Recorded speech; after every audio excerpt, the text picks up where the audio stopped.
Hey, কেমন আছো আপনি সবাই? Good morning everyone. This is Saurabh sir classes और मैं हूँ Chinu Thakur Jaiswal and we are doing a series for WBCS pre-examination. तैयारी चल रही है ना? बस तैयारी एकदम बढ़िया से करनी है. एग्जामिनेशन इसी बार क्रैक करना है. कोई सेकंड थर्ड चांस नहीं लेना है. तो हम लोग क्या करेंगे? बहुत सारी प्रैक्टिस, MCQ, PYQ, बहुत सारा प्रैक्टिस. आप अपने नोट्स बनाइए और यहाँ क्लास में आके प्रैक्टिस कीजिए. ठीक है? दोनों काम होगा ना. एक जिम्मेदारी आप संभालोगे, एक जिम्मेदारी मैं संभालूंगी. एक रिस्पॉन्सिबिलिटी हम लोग शेयरिंग करेंगे. And sharing is caring, because मेरे टीचर कहते हैं कि अगर आप शेयर करते हैं तो आप केयर करते हैं. ओके. सेशन पसंद आए तो लाइक किया करो, कमेंट किया करो, शेयर किया करो. इससे फायदा होगा आप सबको, क्योंकि मैं और ज्यादा मेहनत करूंगी और ज्यादा ढूंढ ढूंढ के क्वेश्चंस लेकर आऊंगी और एग्जामिनर को ही पकड़ लाऊंगी कि बताओ कौन से क्वेश्चन आने वाले एग्जाम में. चलो स्टार्ट करते हैं आज की क्लास. ओके. कल हमने क्लास छोड़ी थी क्वेश्चन नंबर 30 पे. ठीक है, सीरीज ऐसे ही चलेगी कंटिन्यू. तो कोई फैंसी डेकोरेशन पीपीटी का आप लोग वेट मत करो, उस चीज के लिए टाइम नहीं है. क्वेश्चन नंबर 30 में कुछ वर्ड्स थे हमारे सामने. ठीक है, और ये ना रीजनिंग पे डिपेंड कर रहा था क्वेश्चन. ACME, यानी अगर एक्मे को चेंज किया जाए वही वर्ड्स के साथ तो मेज हो जाता है. तो मैं ALGA को क्या वर्ड चेंज करूं? तो बहुत सिंपल था इसका आंसर. बहुत सारे स्टूडेंट ने आंसर दिया भी होगा, लेकिन मुझे नहीं पता चला भाई, क्योंकि कैसे पता चलेगा? आप लोग अगर कमेंट नहीं करोगे तो मुझे कैसे पता चलेगा कि आप लोग राइट आंसर क्या दे रहे हैं. ठीक है, कलर पेन का चेंज होता जाएगा जैसे जैसे हम लोग अलग अलग क्लास लेते जाएंगे. ये सेट 3 है, सेट 2 ऑलरेडी डाउनलोड किया जा चुका है, आप लोग वो जरूर देख लीजिएगा. तो आंसर हो जाएगा ऑप्शन डी, काला. ठीक है, नेक्स्ट है which of the following pair do not match. यहाँ पर है डू नॉट मैच, पहले इसको अंडरलाइन कर लिया करो हमेशा. हम लोग कई बार कंफ्यूजन में एग्जाम के खुशी में ओह पेपर बहुत आसान आ गया, पेपर बहुत टफ आ गया, उसी कंफ्यूजन में डू नॉट को छोड़ देते हैं, मैच कर देते हैं. बताना है कौन सा मैच नहीं हो रहा. क्या टाला मस्जिद जौनपुर में है? क्या जहाज महल मालवा में है? क्या कुताबुल इस्लाम अजमेर में है? या 12 सोना मस्जिद गौड़ में है? फटाफट से बताइए राइट आंसर क्या होगा. इसमें से कौन सा मैच नहीं हो रहा है, हमें नहीं का बताना है. ठीक है, क्या आंसर होगा? यस, तो हर एक प्लेस अपने स्थान पर बिल्कुल ठीक बैठा हुआ है, लेकिन एक सिर्फ यहाँ पे गड़बड़ है. कहाँ गड़बड़ है? सी में गड़बड़ है. कैसे? क्या कुताबुल इस्लाम जो है वो अजमेर में है? तो इसका राइट आंसर क्या होगा? तो ये कुबातुल इस्लाम या कुबत उल इस्लाम जो मस्जिद है ये अजमेर में नहीं है, ये दिल्ली में है, जहां पर राय पिथौरा नाम का एक किला था, उसके पास में कुतुबुद्दीन ऐबक ने ये मस्जिद का निर्माण किया था. चलिए नेक्स्ट क्वेश्चन पे चलते हैं. Who is the present chairman of UPSC. तो हमें आज का प्रेजेंट चेयरमैन बताना है. ये तो 2022 में आया हुआ क्वेश्चन है, बट अभी हमें बताना है. तो बताइए क्या आंसर होगा. मनोज सोनी, अरविंद सक्सेना, विनय मित्तल या फिर PK Joshi. What's your right answer? अब यहाँ पर देखिए मजे की बात है कि आंसर आप आराम से कर देंगे अगर आपने, ज्यादातर हम क्या करते हैं, हम लोग पहला जो वर्ड है उसको याद रखते हैं. तो आंसर क्या होगा? मनोज सोनी, यानी कि डॉक्टर मनोज सोनी जो है आंसर है. डॉक्टर हमें याद रहता है, जो पोस्ट है उनकी. एक सेकंड रुकिएगा, जरा साइलेंट करना पड़ेगा, फोन को डिस्टर्ब करता है.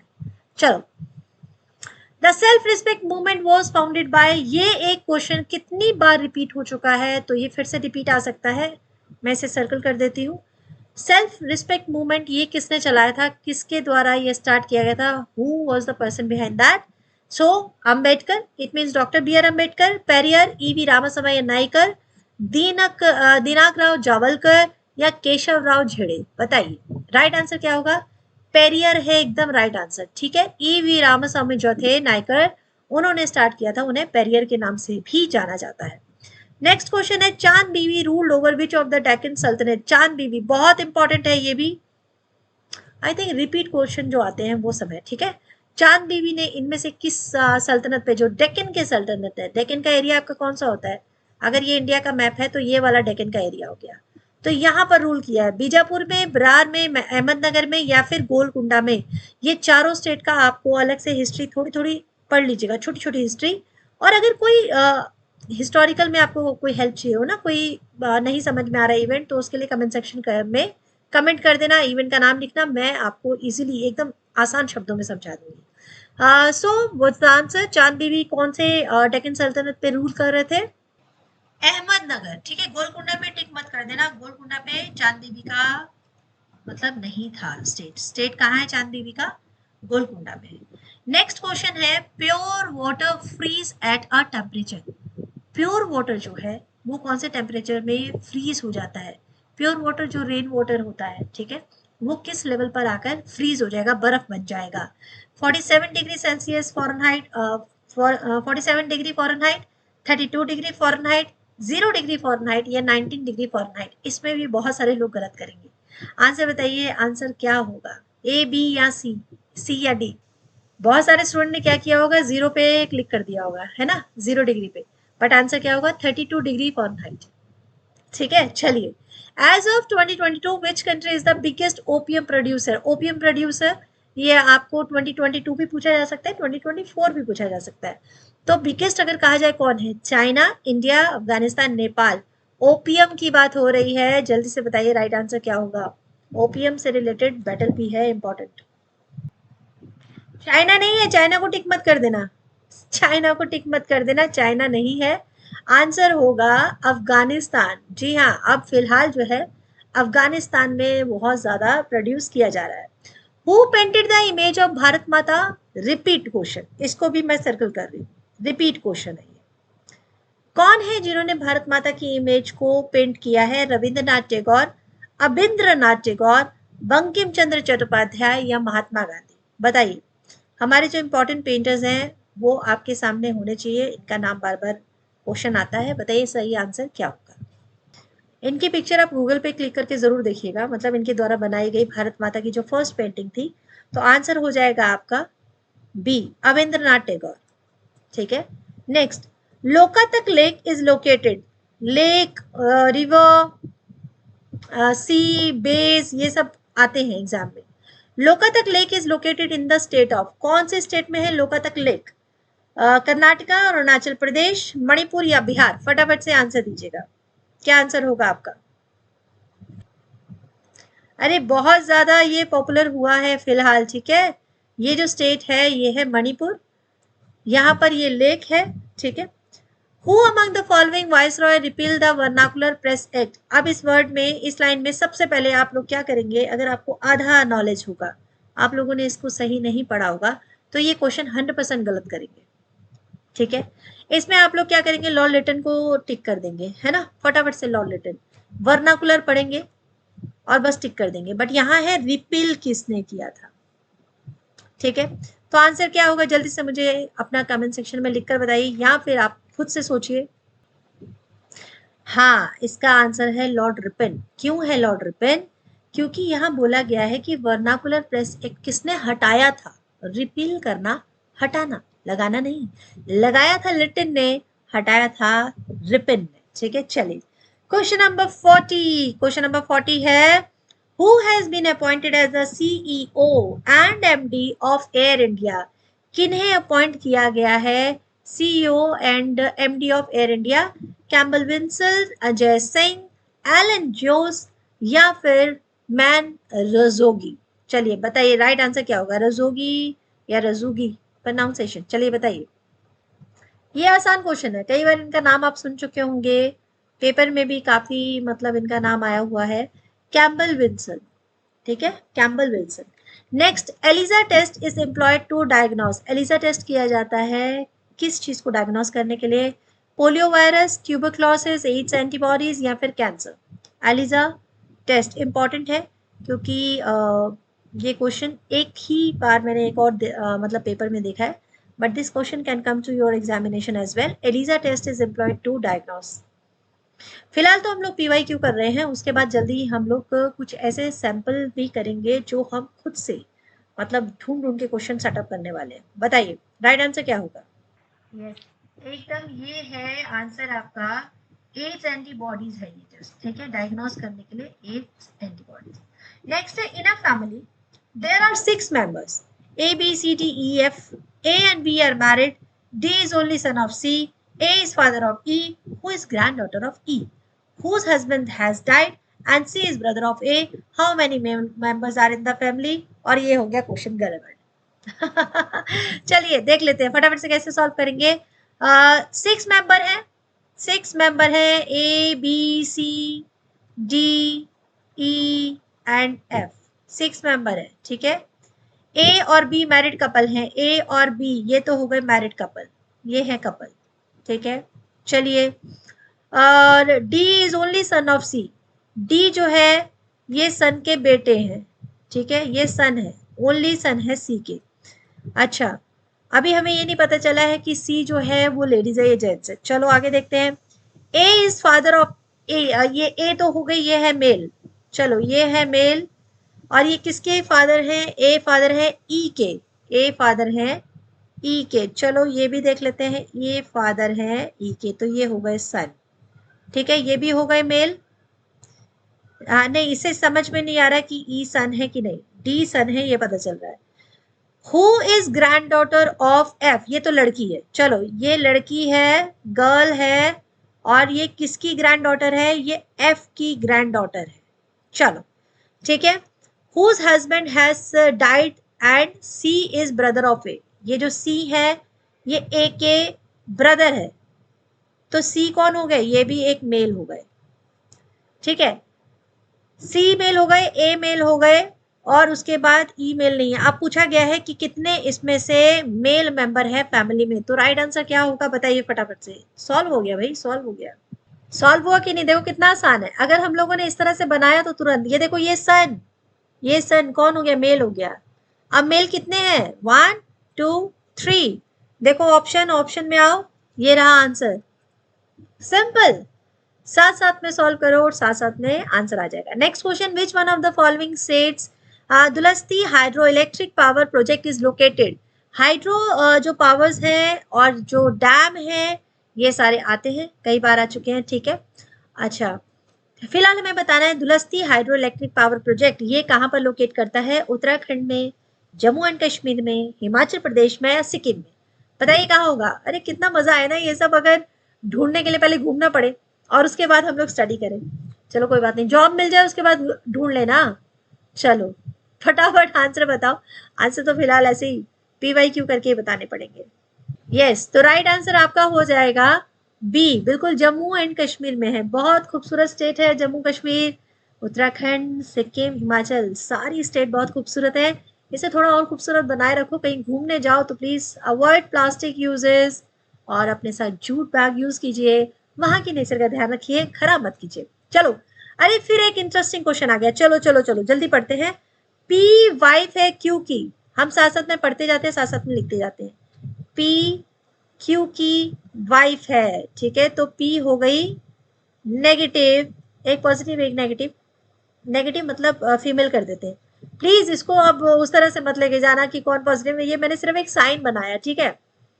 तो क्यू हो गए पॉजिटिव, ठीक है, बहुत जल्दी मान जाते हैं मेल, फीमेल्स को मनाना थोड़ा मुश्किल होता है इसलिए। चलो, और क्यू जो है वो मदर, नहीं पी जो है वो मदर है, ठीक है, किसकी मदर है, ये मदर है आर की, ठीक है, ये मदर है आर की, और आर जो है ग्रैंड डॉटर है डब्ल्यू की, आर ग्रैंड डॉटर है डब्ल्यू की, यानी कि अगर मैं इनके भी ऊपर एक बनाने होते तो अभी फिलहाल नहीं है, यहाँ लिख देते हैं आर ग्रैंड डॉटर है डब्ल्यू की, ठीक है। चलिए, उसके बाद क्या कह रहे हैं कि एस ग्रैंड मदर है टी की, चलो ये भी लिख लेते हैं, एस ग्रैंड मदर है टी की, ठीक है, एंड मदर ऑफ क्यू, और ये क्यू की मदर है। चलो ये मिल गया आंसर, ये मिल गया आंसर, ये क्यू की मदर है। चलो, यानी इनकी सासू माँ हो गई, ये इनके ससुर जी हो गए। चलो आगे चलते हैं। Which of the following is true, अब हमें बताना है कि इनमें से कौन सा सेंटेंस सही है। क्या आर टी की सिस्टर है, क्या लगता है आपको, बताइए। क्या आर ब्रदर है टी का, या क्यू डॉटर है इसकी, या नन ऑफ दिस। तो आंसर क्या हो जाएगा, अब तो आंसर आप लोग बता पाएंगे, बताइए। आसान हो गया ना, अब तो आंसर आ गया होगा। आर सिस्टर है, ठीक है, आर सिस्टर है टी की, ये आसान हो गया, क्योंकि ये देखिए ना, यहाँ पर देखिए आर थी ग्रैंड डॉटर डब्ल्यू की, आर जो थी वो ग्रैंड डॉटर थी डब्ल्यू की, ये हमने पढ़ा ना, अगर डॉटर थी तो ये लड़की थी, बस ये निकला आंसर।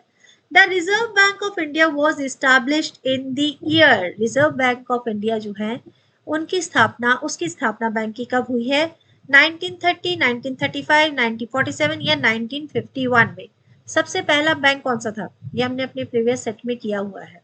ठीक है, अब आपको बताना है इसका आंसर। अच्छा, इसका एक आसान तरीका है इस बात को याद रखने का।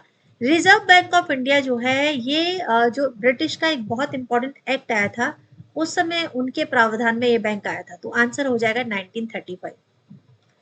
अगर मैं आपको बताऊं कि हम आज भी अंग्रेजों के द्वारा बनाए गए इस एक्ट के हिसाब से ही चल रहे हैं, तो आपको हैरानी नहीं होनी चाहिए। आज भी हम किसी हद तक उसी टाइम के, ब्रिटिश टाइम के जो पूरा बनाया हुआ है, उनका सिस्टम बनाया हुआ है, लगभग उसी हिसाब से चल रहे हैं। चलिए, इंडस वैली सिविलाइजेशन के कुछ क्वेश्चंस आ गए हैं, देख लेते हैं। कोट दीजिए हड़प्पा, कालीबंगन, मोहनजोदड़ो, ये चारों की चारों जो है इंडस वैली सिविलाइजेशन, ठीक है, इंडस वैली सिविलाइजेशन की बहुत इंपॉर्टेंट साइट है। ओके, बहुत इंपॉर्टेंट टाउन है। इनके बारे में बहुत सारे क्वेश्चन आते हैं, मतलब ये इसमें क्या क्या एक्सकवेट हुआ है, क्या क्या इसकी खोज हुई है, किसने खोज की है, कौन से सन में खोज हुई है, ये सारी चीजें आती हैं। ठीक है, अब यहाँ पर आपको बताना है कि कोड दीजिए हड़प्पा, कालीबंगन, मोहनजोदड़ो, इधर है एक्सकवेट करने वाले कौन थे। तो R.D. बंदोपाध्याय और दयाराम साहनी, ये दोनों नाम आपने कई बार पढ़े हुए हैं। ठीक है, R.D. बंदोपाध्याय पढ़ा हुआ होगा और दयाराम साहनी तो सबसे पहला नाम है। तो किसके साथ जुड़ा है ये नाम, बताइए। अगर मुझे कोई भी क्वेश्चन नहीं आता ना मैच द फॉलोइंग में, तो एक ऑप्शन भी आता है तो भी क्लियर हो जाएगा। तो राइट आंसर क्या होगा बताइए। यस, भाई सिंपल है ना। अगर आपको कोई भी नहीं आ रहा, मान लो दो नाम याद है, दयाराम साहनी हमेशा मैच करके रखना हड़प्पा के साथ। ठीक है, 1921 में सबसे पहले दयाराम साहनी जो है उन्होंने हड़प्पा नामक एक टाउन को खोजा था। अब यहाँ पर देखो बी का 3, बी का 3, बी का 3 दो है, इधर भी है इधर भी है, चलो ठीक है, तो ये तो कट गया, ये कट गया। ओके, उसके बाद बचता कौन सा है, कोट दीजी या फिर मोहनजोदड़ो। नेक्स्ट था मोहनजोदड़ो। तो मोहनजोदड़ो जो है वो R.D. बंदोपाध्याय इनके द्वारा खोजा गया है। और अगर आप यहाँ देखेंगे तो यहाँ पे D का 4 है, यहाँ पे भी D का 4 है। कोट दीजी जो है F.A. खान और G.S. कुरिये का है। ठीक है, और कालीबंगन आएगा नाम लोइगो पियो टेसोटोरी। ठीक है, तो राइट आंसर क्या हो जाएगा, राइट आंसर आपका हो जाएगा ए। नेक्स्ट क्वेश्चन पे चलते हैं। नेक्स्ट क्वेश्चन है, in a chess tournament each of 6 players will play every other player exactly once. How many matches will be played in the tournament? 6 players हैं, एक दूसरे से मैच खेले हैं, तो आपको बताना है एग्जैक्टली कितना मैच हुआ होगा और एक एक बार ही खेले हैं। ऐसा नहीं है कि ये प्लेयर जो है दो दो बार किसी के साथ खेले हो। तो कितने मैचेस इन्होंने आपस में किए होंगे, आपका आंसर क्या होगा। ये सब कॉमन रीजनिंग है, मतलब आपके दिमाग का कॉमन टेस्ट लिया जा रहा है। 12 को टिक मत कर देना, मैक्सिमम लोग फटाफट 6 है तो 12, नहीं भाई ऐसा नहीं है। 15 मैचेस। आज इकट्ठे करो, बुलाओ सबको, बुलाओ सबको घर पे। 6 फ्रेंड्स होने चाहिए। मम्मी को बोल देना मैगी वैगी बना दो, हम लोग को एक क्वेश्चन सॉल्व करना है। ठीक है, चेस का बोर्ड रखाना सेंटर में और शुरू कर देना। If water is called black, black is called tree, tree is called blue, blue is called rain, rain is called pink, pink is called fish in a certain language, then what is the color of sky? इस ऐसे question को कैसे solve करना है जल्दी से बताइए। मैं एक बहुत अच्छी सी ट्रिक बताऊंगी, आपका सॉल्व हो जाएगा। कैसे करते हैं इसको सॉल्व, तो कैसे करेंगे इसको, बहुत आसान ट्रिक मैं आपको बताती हूँ। आपको सिंपल ये देखना है कि ये जो वर्ड है, जैसे हमें कहा गया है कि स्काई का कलर पहचानो। स्काई का कलर क्या होता है, ब्लू होता है ना, स्काई ब्लू होता है, ब्लू होता है। हम यहाँ पर स्काई ब्लू तो देख नहीं रहे, ब्लू देख रहे हैं। सिंपल देखो कि ब्लू कहाँ लिखा है, ब्लू कहाँ लिखा है, ब्लू कहाँ लिखा है, यहाँ नहीं है, यहाँ पे भी नहीं है, यहाँ पे है, लेकिन यहाँ क्या लिखा है कि ट्री को हम ब्लू कहेंगे। ट्री को हम ब्लू कहेंगे तो ये नहीं चलेगा। ब्लू इज कॉल्ड रेन, हम ब्लू को रेन कहेंगे। हमने ब्लू का क्या नाम रख दिया, रेन नाम रख दिया है। तो अगर मैंने ब्लू का नाम चेंज करके रेन रख दिया है, तो मेरा स्काई का नाम किससे कनेक्ट हो जाएगा, रेन से कनेक्ट हो जाएगा। आसान है। चलिए नेक्स्ट क्वेश्चन, 49th क्वेश्चन पे हम पहुंच चुके हैं। इसके बाद 15th क्वेश्चन लास्ट क्वेश्चन होगा आज की क्लास का और आपको आंसर करना होगा। 49th है, who is the current chief of the army staff of India. अभी करंट चीफ आर्मी के कौन से हैं, आपको बताना है नाम। General Upendra Dwivedi, general Manoj Pande, general Rana Pratap Kalita, general Surendra Singh Mahal. Answer right क्या होगा, फटाफट से बताइए। तो राइट आंसर क्या हो जाएगा? राइट आंसर हो जाएगा हमारे पांडे जी। भाई हमारी आर्मी की बात है और हमारी आर्मी की तो बात ही कुछ और है। ठीक है जी, general Manoj Pande. We should everyone, मतलब सभी को हमारी आर्मी पे गर्व होना चाहिए। ओके, क्वेश्चन नंबर 50 आपके लिए homework. Peat soils of Kerala is known as, peat soils Kerala की है उसे क्या कहा जाता है? रे, करी, कलर, दूर। मुझे साउथ इंडिया भी बहुत अच्छा लगता है। तो राइट आंसर बताएंगे आप कमेंट सेक्शन में, ए बी सी या डी। उसके बाद हम मिलेंगे नेक्स्ट सेट में। अगर क्लास पसंद आई हो तो लाइक कीजिएगा, शेयर कीजिएगा, सब्सक्राइब कीजिएगा, कमेंट भी कीजिएगा। अगर नहीं भी पसंद आए कमेंट कर देना, अच्छी नहीं है मैम। ठीक है, चलिए, okay, bye bye, thank you so much, will meet soon in our next set, bye bye, take care.